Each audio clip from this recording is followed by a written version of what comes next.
du gué, à l'image d'un bateau à bout de carburant dans une mer agitée. Jamais dans l'histoire du Sénégal, un pouvoir n'a été transmis dans cet état.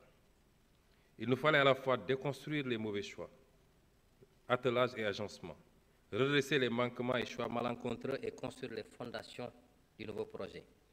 Ardue fut la tâche, ardue est toujours la tâche, ardue sera encore la tâche dans un contexte de fortes attentes de l'ensemble des agents économiques et des partenaires.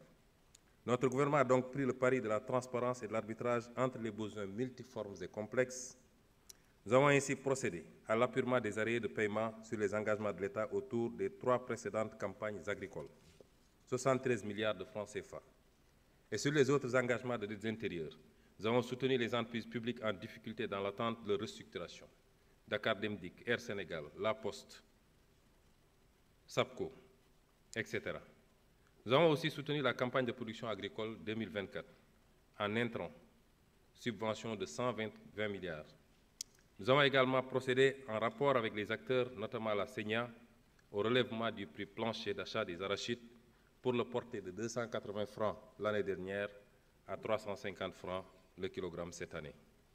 Monsieur le Président de l'Assemblée nationale, honorables députés, nous voilà à quelques encablures de la clôture de l'exercice budgétaire 2024, avec une loi de finances rectificative de vérité et de transparence, gage de notre engagement de dire toujours la vérité à notre peuple, rien que la vérité et toute la vérité.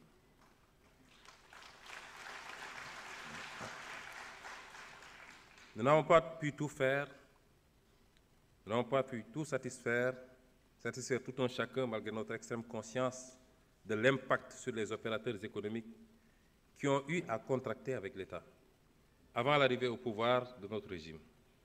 Certains d'entre eux sont malheureusement, à tout le moins, co-auteurs avec l'État des dérives constatées, en acceptant d'exécuter des marchés par anticipation et quelquefois sans contrat. Nous évaluerons la situation de chacun et procéderons au paiement selon les moyens de l'État durant l'année 2025. Nous avons également lancé les audits fiscaux pour lutter contre la fraude fiscale et l'évitement fiscal. Cet exercice de construction, cet exercice de déconstruction, redressement et construction nécessite un dialogue social fécond. Dans ce cadre, sur les directives du Président de la République, nous avons établi une situation de référence des revendications sociales que nous traiterons dès le début de l'année 2025, au travers de rencontres avec les organisations syndicales. Le maître mot sera un exercice de vérité et de responsabilité, en s'accordant sur ce qui est réaliste et supportable par l'État, de ce qui est hors de la portée des moyens publics, et donc à se surseoir jusqu'à meilleure fortune. Monsieur le Président de la République, Monsieur le Président de l'Assemblée nationale, ça fait longtemps que j'ai été absent de l'Assemblée, et ça, chaque semaine, je siège à...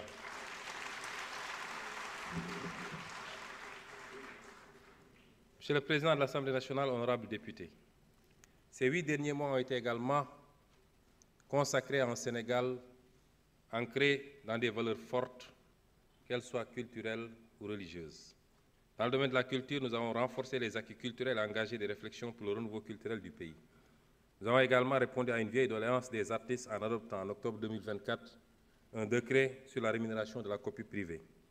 Nous avons aussi préservé, en l'achetant, la bibliothèque de l'ancien président Léopold Sédar Senghor qui avait été mise aux enchères. Dans le domaine religieux, nous avons créé une direction des affaires religieuses et de l'insertion des diplômés en langue arabe.